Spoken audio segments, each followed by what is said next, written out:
So you say that one is how old? 11 months old. 11 months. Yes. Okay, nice.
Okay, this is Wambugu apple seedling. So when we are planting this one, we make a hole of 2 feet by 2 feet. After that, you take the topsoil. You mix with the 1 bucket of fully well decomposed manure. You return it back to the hole. Now during planting, you just remove this polythene paper and you create a space to plant from here to here. After that, this is the grafting area, as you can see. So from here above is now what is called Wambugu apple. From here below is a Kenyan wild apple. So anything appearing below this, the grafting area below, you just remove it. It's called suckers. You can use the secateurs. You remove it. Another thing, this Wambugu apple, from transplanting, it takes 9 months to start flowering. Yeah. So if it will flower before 9 months, you pluck out the flowers. But the moment it reaches 9 months, you allow it now to be fruiting. The main 2 essential of this tree that you cannot do without it, manure and water. So during planting, we have put 1 full bucket of manure. Manure is any manure, as well as it's decomposed. Meaning you can use the cow manure, the goat manure, the sheep manure, the poultry manure, or the pig manure, as far as it's well decomposed. And another thing, after a mix-up of the manure and soil, you make sure you water immediately. For this soil and manure to mix up very well. The spacing, mostly we use 2.5 meters by 2.5 meters, intra and extra. Another thing, when you are planting, you don't cover that space, you flatten it. You leave like a depression, like a basin to hold water. And you make sure in that depression, you put some dry grasses. I will show you the other side to keep that area to be moist. After 3 to 4 months, we add manure. Now, application of manure, don't know whether, for example, here, this is the depression that I'm telling you. You leave like a depression like this one. Now, application of manure. You come up here, you remove the topsoil without interfering with the root. After that, you come up with your manure. You started with 1 bucket. So next time you are not to put 1 bucket. You make sure you put a bucket and a half. The more it grows, it's like a child. You add something above. So you can put 1.5 or 2 according to the availability of manure that you have. You mix up, then you return it here. And again, you leave that depression for watering. After 4 or 3 months, according to the interval that you are going to give it, then you add manure. The 2 main essential, water and manure. For us, Wambugu, we do organic farming. We don't apply chemicals. Yeah.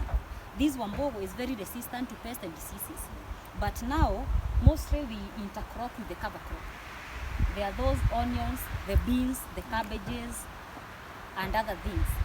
In case you have intercropped with the beans, and you detect there is some aphid on the beans. Now to avoid that spread of the beans from the spread of the aphid from the bean to the apple, we apply, I think we apply the urine, the rabbit.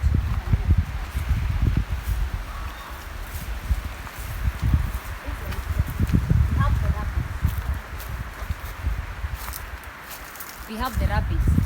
But this rabbit is not for commercial. We just kept them to give us urine. That urine, it acts as a foliar fertilizer. At the same time, it repels pests due to that pungent smell. Now, after you have collected the urine, assuming now you have taken 20 liters of the urine, you take 20 liters of water, you mix them ratio of 1:1 at interval of 10 to 14 days. You cannot take rabbit urine direct to the farm. It's very acidic. So you keep it 10 to 14 days. After that, if you wanted to act as a foliar fertilizer, you take 1 liter of those combination, the rest will be 19 liters of water. If you wanted to act as a pesticide or insecticide, you take 2 liters of the solution or the combination, 18 liters of the water.